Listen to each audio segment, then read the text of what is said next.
Yesterday I had y'all work on the benchmark, and we talked about several different topics that we discussed in first semester. So, and then I gave y'all a benchmark to work out. Okay.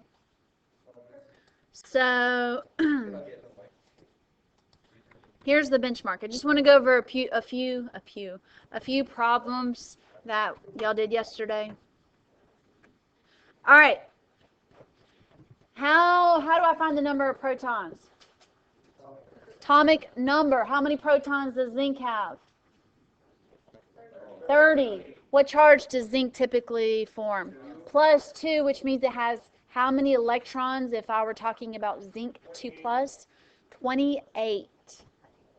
Because zinc 2 plus means it had to, in order to become positive, you have to give up electrons to lose them, lose negativity. And in order to specifically be a 2 plus, you have to give up 2 electrons.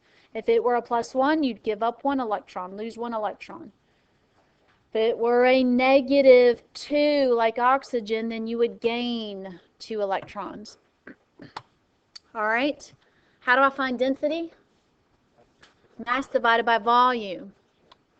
So 5 divided by 0.7, you divide those two and figured out which one it matched it up closest to. If sodium and nitrogen bound together, reacted, what compound name would form? Sodium nitride. Good.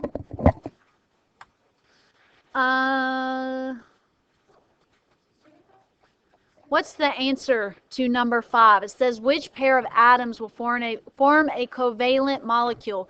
What's a covalent molecule? 2 nonmetals bound together. So we can go ahead and mark out A and B. Do y'all agree? Copper and sodium are both metals. C is also has a metal in it, has iron. So really, process of elimination marks out all of them but D. So D's the answer. Well, let's see, number 6. You probably did all that work, but really all you need to know is the charge of magnesium's 2, MgCl2. But empirical formula doesn't always necessarily mean molecular formula, so I wouldn't take the shortcut that I just told you about. But really, if you look at the answer choices, B is the only one that makes sense. Sometimes you can have, let's say, glucose.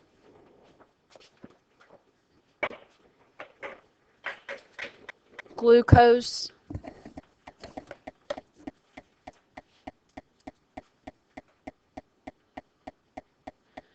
Where it's C6H12O6. This is what we call the molecular formula, but what's the empirical formula? Simplest ratio. It would be C1H2O1. That's what empirical formula means. Simplest ratio of all the elements. So that shortcut that I just told you about, looking up the charges and crisscrossing them, doesn't always work. But I had the process up there on the board. Hopefully you took a picture of that because it's gone. It's gone today. All right. You saw some balancing of equations, electron configuration, fusion and fission. What's the difference? Fusion combines, gets heavier. Fission breaks up, gets lighter. All right. What's the answer to number 10? Shared. Covalent compounds share electrons, which is why you can draw Lewis structures. What type of reaction is this? Double displacement. Good. More balancing. Don't get caught up on IUPAC nomenclature. It just means using the naming, rules of naming. What's the answer to this one? Cobalt 3 fluoride, which matches up to answer choice D. Oh, looky, looky. More density. Yay. All right.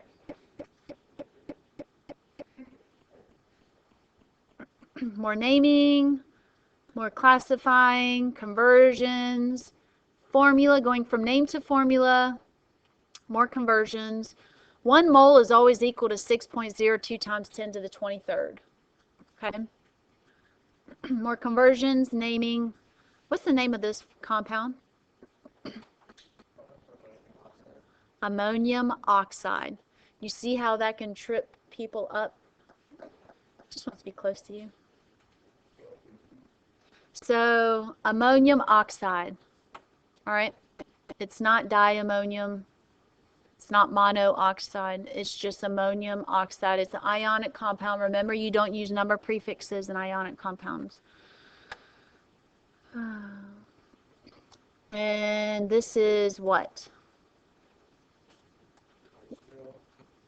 That is H2O. And it's known as a radioactive element? Nope. An element? It's got elements in it. It has atoms in it. It's a molecule. Molecule is compound. But technically a molecule can also be an element too. So for example, if I have oxygen, this is oxygen in its elemental form. All right, there's a compound is classified as or defined as a substance composed of two or more different elements. So the wording can kind of be confusing, but this would be considered a molecule of oxygen composed of two elements of oxygen. And a compound would be like H2O. All right. When K and I, all you need to know is, look, the charges, you have two ions coming together, that is ionic. All right, I think we're good here. We're done with that. Moving on to gases. Get out your gases sheet. Oh. Going to back in the day. On Tuesday, where we started this, but we didn't finish it.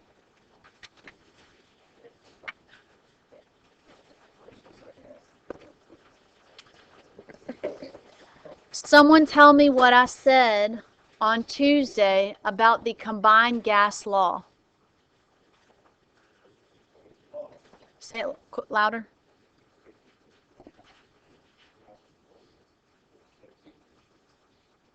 Okay. Huh? Right. So on the back of your periodic table, you're given the combined gas laws, but from the combined gas law, you can derive other gas laws too if some of the variables are held constant. So remember Boyle's law, V1 times P1 equals V2 times P2, and then you have Charles' law, V1 over T1 equals V2 over T2. So it's almost like writing the combined gas law.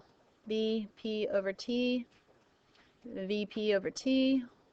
1 just insinuates in the beginning, 2 is in the end. So let's say for the Charles law, pressure is constant, so therefore we're not going to have a P1 or a P2. It's not changing. So what's left over? Well, just this. So I'm just telling you that now because you're going to have to look on the back of the periodic table and then your mind derive these laws that you need in order to solve the problems that we're about to do. All right. And then we talked about the different variables V, P, and T. So V stands for volume. Most likely it's going to be in milliliters or liters. Pressure. We talked about different pressure units, ATM, kPa, millimeters of mercury, and then torr. And you are going to have to convert from one to another most likely. And then you have temperature, which temperature is going to be in Kelvin. Do y'all remember how to get Kelvin? Did I talk about that? All right. So, if a problem gives me degrees Celsius, I'm going to add 273 and then you'll convert it to Kelvin. So it's a very easy transformation there. Now I'm going to tell you in every single gas problem that we do, your temperature must always be in Kelvin. So you want to write this down maybe and keep it handy. because I'm going to now transition to problem number 1. Some of the questions they show up and they say, what is it on Celsius? So at the end, you have to change that. Right. But when you plug it in, it has to be in Kelvin.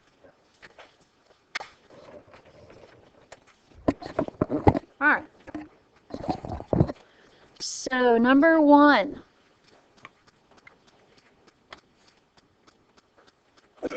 Number 1 says the pressure on a 30.9 milliliter sample of oxygen at 702 millimeters of mercury is changed to STP. All right, so now I remember where I left off at.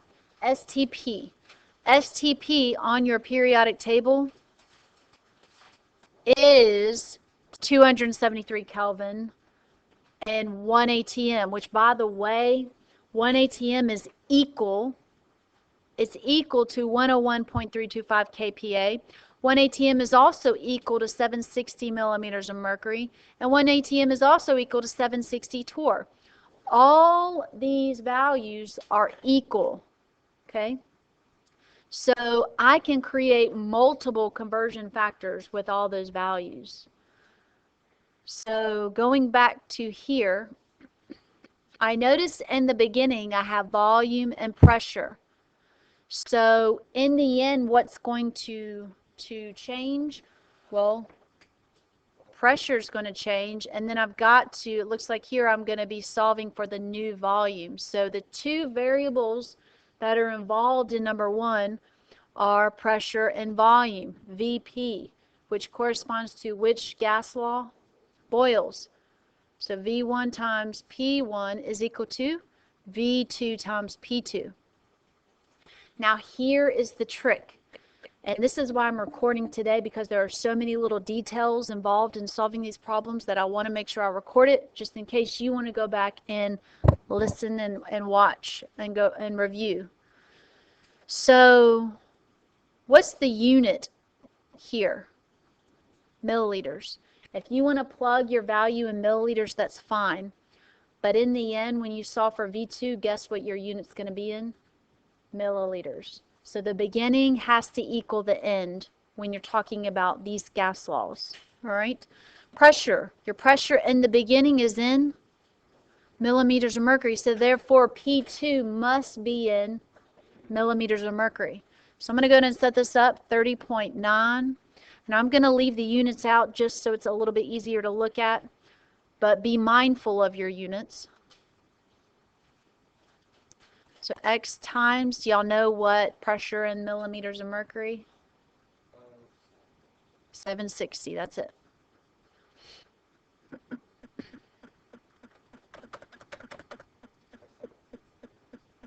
Right. So I'm just going to divide 760 over. And my answer should be 28.54 milliliters.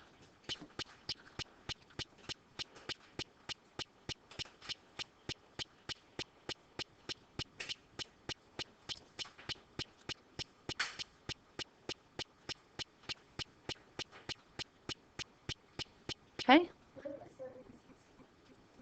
760 came, since it said at STP, standard temperature and standard pressure. If you go on the back of your periodic table, STP is equal to this temperature, but also any one of these pressures. And I specifically chose the pressure in millimeters of mercury since we started in MMHG. So when you're solving this, you have to multiply this first.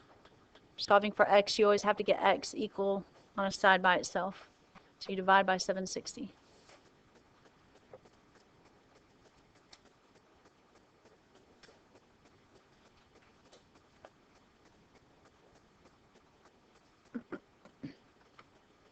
Okay? Now this one is going to be a tough one. All right? So a gas has a volume of 23 liters. It's at 23 degrees Celsius, and it has the pressure. In the end, we're looking for the final pressure, but it's clear that temperature and volume also change. What gas law am I going to use for that one? The big one, the combined gas law. So V1P1 divided by T1 is equal to V2P2 divided by T2. So remember, volumes must equal up in unit. So 23, pressure is in kPa, but we've got a problem here because our initial pressure is in kPa, but we need our final pressure in torr. Do y'all want to convert kPa to torr in the beginning? Or you could just get your final pressure in kPa and then convert it to torr. So y'all want to convert it in the beginning? Okay. So off to the side here, I've got 821 kPa. On the back of your periodic table, tell me how many kPa equals how many torr? 101.325 kPa is equal to 760 torr.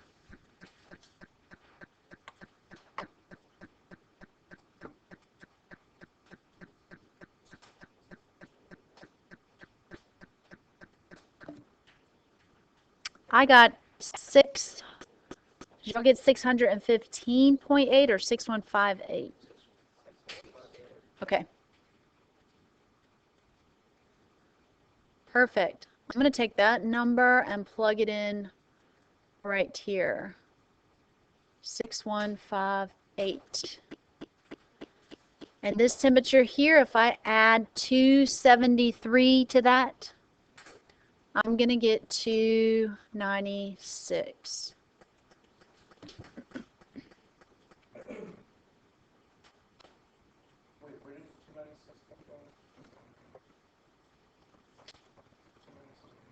This is in degrees Celsius, and we need it in Kelvin.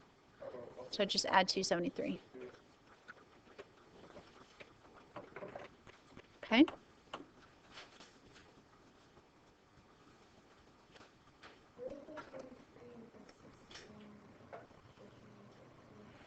Where the what? 23 liters is right here.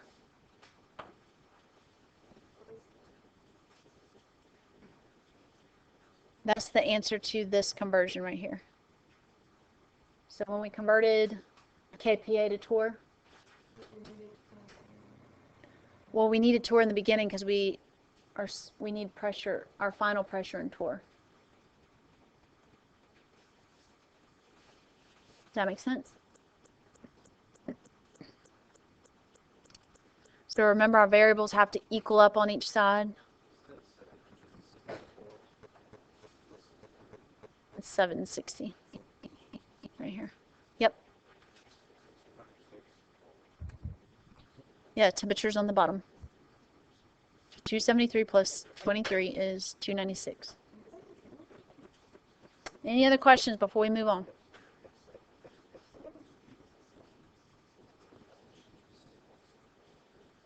Out of all the problems, this is probably the hardest one. We're not done yet. All right, so guys, look, I've only plugged in half of my equation over here. I've still got the entire other half of the equation to plug in. So V2 is 7.43 liters. T2 is what we're looking for. And T2, what is 10 plus 273? 283. If algebra isn't your strength, probably not going to like solving this problem.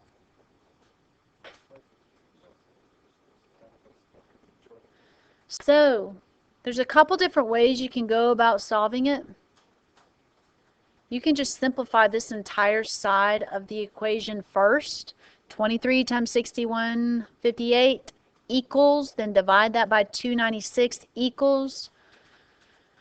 And then you can simplify this part right here and then divide it over.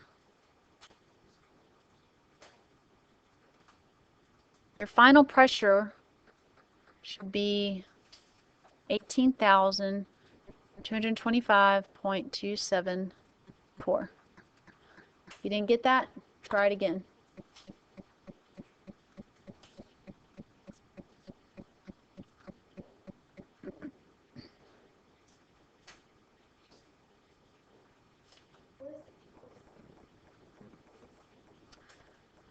What do you mean the equals sign?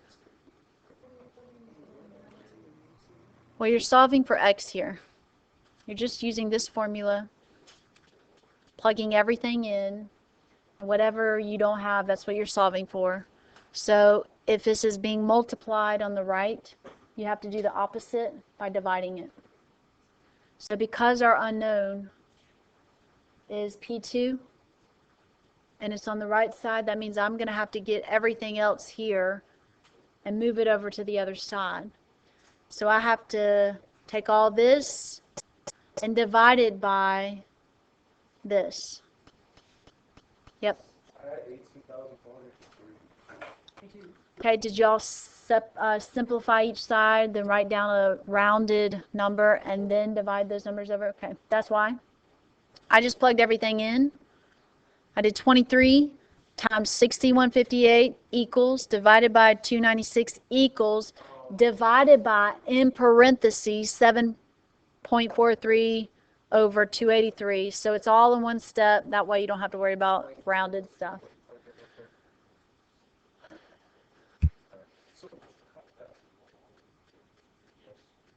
No. But why? Why? You might as well just learn how to do it all in one step.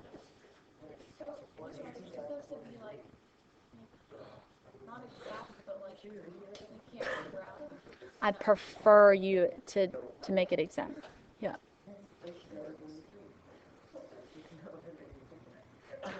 All right. Number 3. You'll see it repeated in number 3. Okay. Number 3 is another combined gas law equation. Gas measured in, this is 97.5 milliliters, negative 24 degrees Celsius, 27.5 kPa. This time we're looking for the new volume. We're given pressure in ATM and temperature in 3.7 degrees Celsius. So, that is a lot of numbers, but I'm confident that you're going to be able to do this. Now, temperature. Can we go ahead and do something with the temperature? Turn it into Kelvin. What's negative 24 plus 273? 249.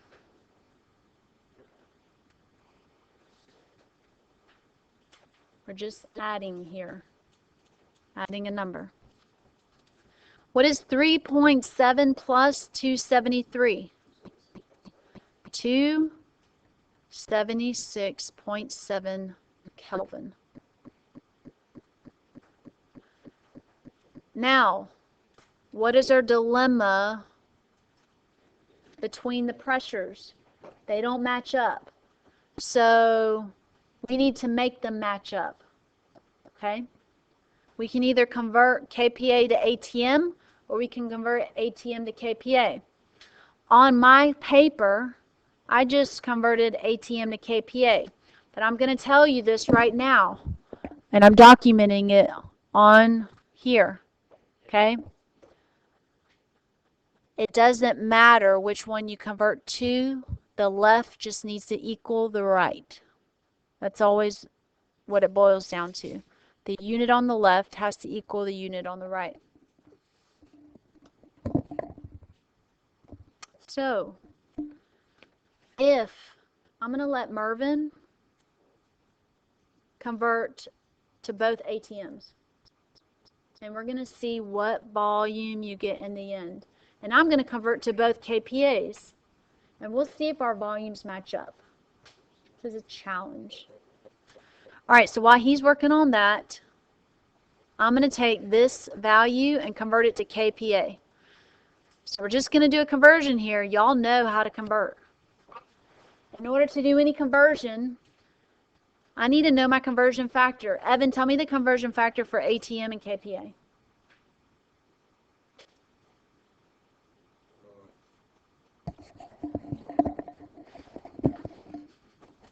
Look on the back of your periodic table. You don't have one of those. Oh, your friend is letting you loan one.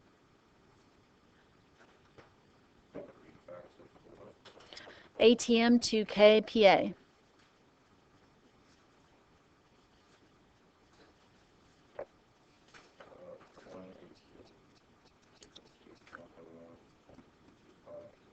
Perfect. So 1 ATM is equal to 101.325 kPa. So I'll multiply that through. And I get a value of 222.92 kPa.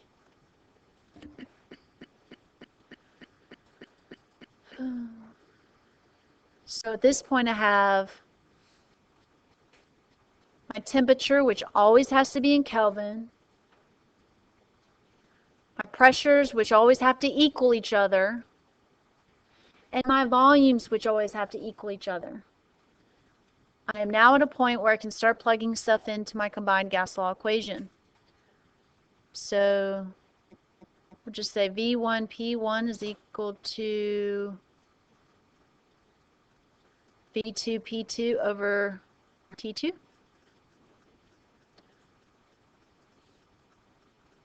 So initial volume is 97.5 milliliters. Initial pressure is 27.5 kPa divided by initial temperature 249. Final volume we don't know. Final pressure 222.92 divided by final temperature 276.7.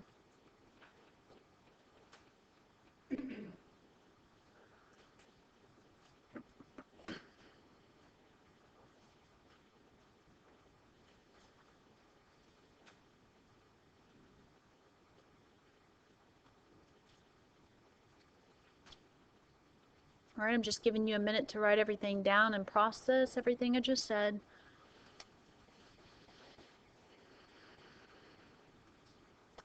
And when you're ready, go ahead and see if you can solve for V2.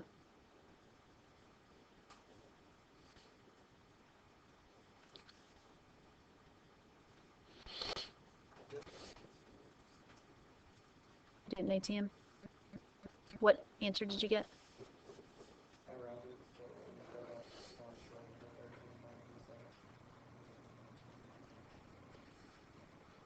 Merv, what'd you get? 13.3. I got 13.37 milliliters. So you said you did it in ATM? I did it in kPa, so that proves it doesn't matter what you convert to. The variable on the left just has to be the variable on the right. So that's the answer. Any questions on that one? So once again, combined gas law is the hardest because you have more conversions to do, more opportunities for mistakes, and then you have to solve and simplify that. So combined gas law here, we solved it similar. It was similar to number 2, and then I could simplify the left, simplify the right, and then divide that over. What if my unknown was T2 and not V2? Process and solving would be completely different. You could cross multiply if you wanted. That would work. But either way, you still have to know how to solve for unknowns That's a skill we've been working on all year long. And you'll continue to work on that in physics and really the rest of your high school and college career and the rest of your life.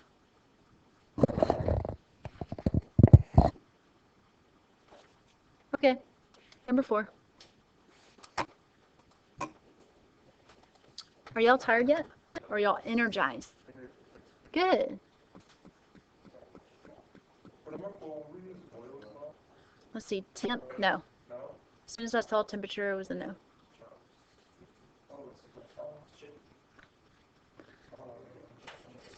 Alright, so when I'm looking at number 4, I immediately see that temperature is a variable that's involved, and I see volume is the variable that's involved. So number 4 is much easier than 2 and 3 because the equation's smaller. But because it's volume and temperature, I know that this is the equation that I'm going to use. V1 over T1 is equal to V2 over T2.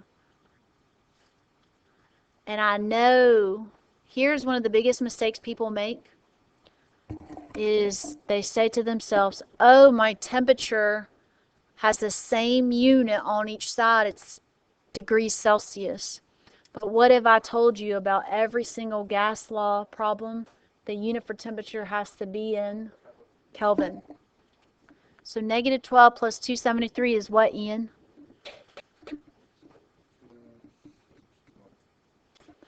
Thanks, Mervin. All right, Ian, what's the temperature in Kelvin for 16.8 degrees Celsius?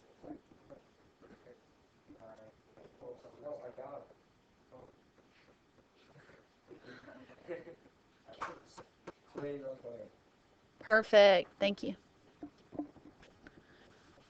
All right, so now I'm ready to plug everything in. Here's my V1. 216 milliliters over T1, which is 261 Kelvin. B2 is what I'm looking for. T2, 289.8.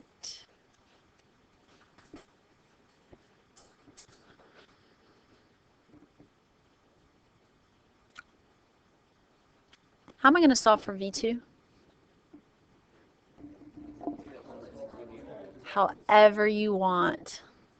That's how you solve for it. I would cross multiply if I were you. So in order to do this all in one step in your calculator, I'd plug in 216 times 289.8 equals divided by 261. And that's going to give you 239.83.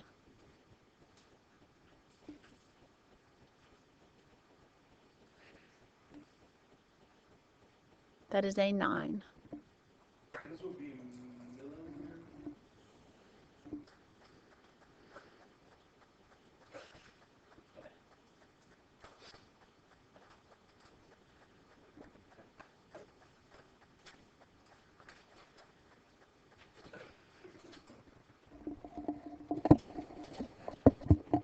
Okay. How about, see if you can do number 5.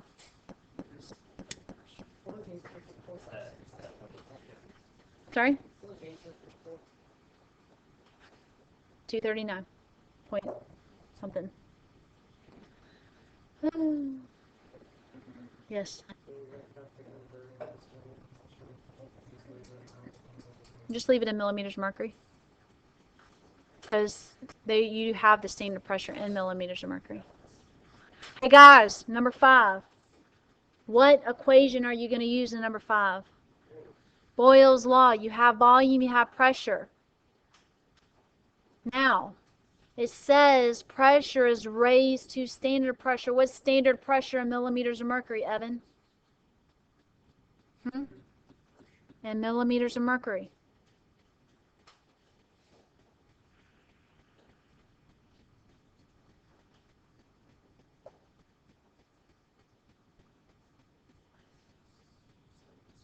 That's it. 760. So do you have to do any conversions there? Oh, well then you're lucky because I didn't hear you properly. It was 760. So 760 millimeters of mercury. Plug that in. You don't have to do any conversions.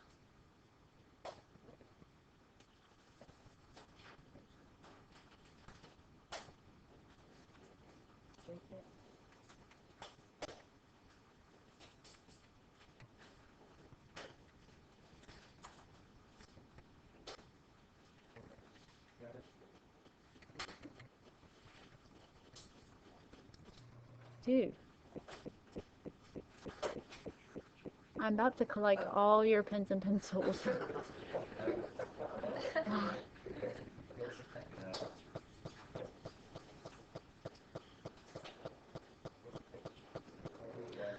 Did y'all get 59.65?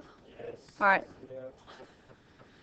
All right, so this is basically listen up. This is the first part of the gases unit, going over all the gas laws. I am going to assign you homework. And there I know, I just said that evil word that teachers, that I never say, but I'm saying today. I am assigning homework. And you are doing the back side. And you have 2 whole days to complete this. So, you can split it up however you like. If you want to do 5 problems on Saturday while you're drinking your coffee in the morning, 5 problems on Sunday while you're drinking your afternoon tea, or if you want to do them all Saturday, all 10 of them on Saturday, or all 10 of them on Sunday right before you go to bed, I don't care. As long as you get your practice in, because next week at the beginning of the week, we're having a practice on the slow, all right, the slow test. So I want to make sure that y'all get adequate practice with gas laws. All right, everybody say goodbye before you go off the air. Bye-bye. All right, Merv wanted to make his presence known. Hello, class.